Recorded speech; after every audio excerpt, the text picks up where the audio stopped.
Hello viewers, welcome to Venky's. രാസവസ്തുക്കൾ ചേരാത്ത മാങ്ങാത്തിര എങ്ങനെ ഉണ്ടാക്കാം എന്നതാണ് ഇന്നത്തെ വീഡിയോയിൽ പറയുന്നത്. ഈ വീഡിയോ നിങ്ങൾ പൂർണ്ണമായി കണ്ടു കഴിഞ്ഞാൽ മാത്രമേ ഇതിൻ്റെ ഗുണം നിങ്ങൾക്ക് ലഭിക്കുകയുള്ളൂ. നമ്മളുടെ മാങ്ങാത്തിരയിൽ നമ്മൾ ഫ്ലേവേഴ്സ് ചേർക്കാനായിട്ട് യാതൊന്നും ചേർക്കുന്നില്ല, പ്രിസർവേറ്റീവ്സ് ഇല്ല. പിന്നെ അത് മാത്രമല്ല, മറ്റ് സ്വാദ് കൂട്ടാനായി യാതൊന്നും തന്നെ നമ്മൾ ഇതിൽ ആഡ് ചെയ്യുന്നില്ല. നമ്മൾ ആകെ ചെയ്യുന്നത് മാങ്ങ ആസ് സച്ച് നമ്മൾ മാങ്ങാത്തിരയായി മാറ്റുകയാണ് ചെയ്യുന്നത്. ഇതിനായി നമ്മൾ ചെയ്യേണ്ട രീതികൾ എന്തൊക്കെയാണ് എന്നത് ഞാൻ പറഞ്ഞു തരികയാണ്, നിങ്ങൾ നോക്കിക്കൊള്ളുക. മാങ്ങാത്തിര നമ്മുടെ നാട്ടിൻ പുറത്തെ പണ്ടത്തെ രീതിയിൽ നമ്മൾ എങ്ങനെ മാങ്ങാത്തിര ഉണ്ടാക്കുന്നു. ഇതിനായി ആദ്യമേ മാങ്ങ തലേ രാത്രിയിൽ തന്നെ പൂളി ഫ്രിഡ്ജിൽ വെക്കുക. ഇങ്ങനെ ചെയ്യുന്നതിനുള്ള കാര്യം എന്തെന്ന് വെച്ച് കഴിഞ്ഞാൽ, ഇങ്ങനെ നമ്മൾ അടുത്ത ദിവസം അത് മിക്സിയിൽ അടിക്കുമ്പോൾ മിക്സി ചൂടാകാതിരിക്കാൻ വേണ്ടിയിട്ടാണ്.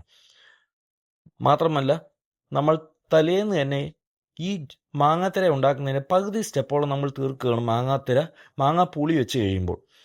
ഇനി മിക്സിയിൽ അടിക്കുമ്പോൾ ദയവായി അല്പം പോലും അതിൽ വെള്ളം ചേർക്കാതിരിക്കുക. വെള്ളം ചേർക്കാതെയാണ് മാങ്ങാത്തിരയ്ക്ക് ഉണ്ടാക്കാനുള്ള മാംഗോ പൾപ്പ് നമ്മൾ ഉണ്ടാക്കുവാനായിട്ട്. ഇതിൽ യാതൊരു സ്വാദ് കൂട്ടാനായിട്ടുള്ള നമ്മൾ പഞ്ചസാരയോ ശർക്കരയോ അതോ വേറൊരു സ്വാദ് ലഭിക്കാനായി ഏലക്കയോ ഒന്നും നമ്മൾ ഇതിൽ ചേർക്കുന്നില്ല. ഇങ്ങനെ അടിച്ചെടുത്ത മാംഗോ പൾപ്പ് നമ്മൾ അടുത്തതായി ചെയ്യുന്നത്, നമ്മൾ നേരെ ഫ്രൈ പാനിലേക്ക് ഒഴിക്കുകയാണ് ചെയ്യുന്നത്. ഫ്രൈ പാനിലേക്ക് ഒഴിച്ചു കഴിഞ്ഞ് കഴിഞ്ഞാൽ നമ്മളത് നേരെ ചെറിയ ഫ്ലെയിമിൽ അടുപ്പിലേക്ക് വെക്കുകയാണ് ചെയ്യുക. ഞാൻ ചെയ്തിട്ടുള്ളത് ഇൻഡക്ഷൻ അടുപ്പിലാണ് ഞാൻ മാങ്ങാത്തിര വെച്ചത്. 400 ഡിഗ്രി സെൻറ്റിഗ്രേഡിൽ ഉദ്ദേശം 30 മിനിറ്റോളമാണ് അടുപ്പിൽ വെച്ചത്. ഇങ്ങനെ ചെയ്യുന്നത് എന്തിനാണെന്ന് വെച്ച് കഴിഞ്ഞാൽ, ഈ മാംഗോ പൾപ്പിലെ ജലാംശം പൂർണ്ണമായി മാറുന്നതിന് വേണ്ടിയാണ്. ജലാംശം മാറുവോളം ഇങ്ങനെ അടുപ്പിൽ വെച്ച് ചെറു തീയിൽ ഇളക്കി കൊടുത്തുകൊണ്ടേയിരിക്കുക. ജലാംശം ഉള്ളപ്പോൾ എല്ലാം ചെറിയ ചെറിയ കുമിളകൾ വരുന്നതായി നിങ്ങൾക്ക് കാണാം. ജലാംശം പൂർണ്ണമായി മാറുവോളം ഇങ്ങനെ കുമിളകൾ വന്നുകൊണ്ടിരിക്കും. ഈ കുമിളകൾ ഇങ്ങനെ വരുന്നത് തീർന്നു കഴിയുമ്പോൾ ഫ്രൈ പാനിലെ ഈ മാങ്ങ പൾപ്പ് നിങ്ങൾ നെയ്യ് തേച്ച് പിടിപ്പിച്ച പ്ലേറ്റിലേക്ക് സാവകാശം ഒഴിക്കുക. ഈ പ്ലേറ്റിലേക്ക് ഒഴിച്ചു കഴിഞ്ഞ മാംഗോ പൾപ്പ് ഉടനെ തന്നെ വെയിലുള്ള ഭാഗത്ത് കൊണ്ടുപോയി അവ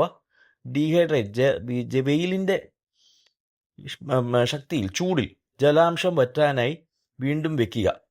ഉദ്ദേശം വൈകുന്നേരമാകുമ്പോൾ പൂർണ്ണമായും അതിൻ്റെ ജലാംശം വറ്റിക്കഴിഞ്ഞിരിക്കും. ജലാംശം വറ്റിക്കഴിയുമ്പോൾ ഇവയുടെ നിറത്തിലും മാറ്റം വരുന്നത് നിങ്ങൾക്ക് ശ്രദ്ധിക്കാൻ സാധിക്കും. ഇത് പല സ്റ്റേജസ് ആയിട്ടുള്ള ഞാൻ ഉണ്ടാക്കിയ മാംഗോ പൾപ്പിൻ്റെ ഒരു രീതിയാണ്.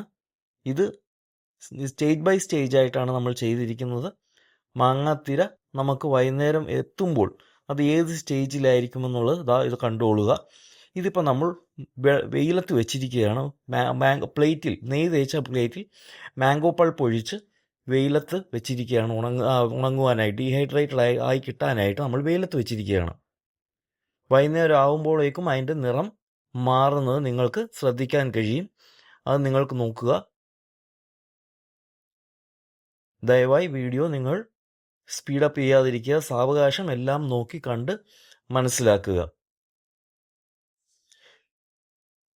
ഇത്തവണ ഞാൻ ഉണ്ടാക്കിയപ്പോൾ എനിക്ക് 9 പ്ലേറ്റുകളിലായിട്ടുള്ള മാങ്ങാത്തിര മാംഗോ പൾപ്പ് എനിക്ക് കിട്ടി.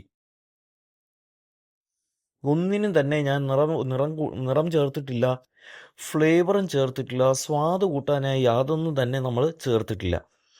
ഇതാണ് നമ്മൾ മാംഗോ കണ്ടോ, ഫുള്ളി ഡീഹൈഡ്രേറ്റഡ് ആയിട്ടുള്ള മാംഗോ പൾപ്പ് വൈകുന്നേരം എടുത്തപ്പോഴാണ് ഈ ഫുള്ളി ഡീഹൈഡ്രേറ്റുള്ള ഇതിൻ്റെ നിറം മാറിയിട്ടുള്ള എങ്ങനെയാണെന്ന് കണ്ടല്ലോ കൂട്ടുകാരെ.